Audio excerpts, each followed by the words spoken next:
Hello friends, this is 3+1, but it will be a different apartment from the previous one because it is under renovation.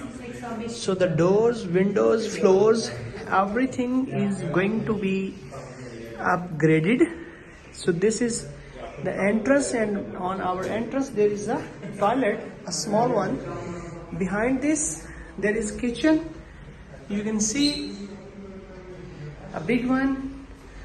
So they are going to repair doors, windows, electric, floor as well. So this is the balcony open from the kitchen.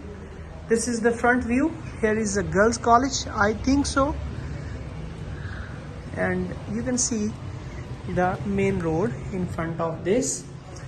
So we are going to see the bedroom, but before bedroom here is a salon, a very big salon. So floor is going to be repaired. It is a big salon, and here is a balcony as well. So big balcony. They are going to paint it again, repair it, and approximately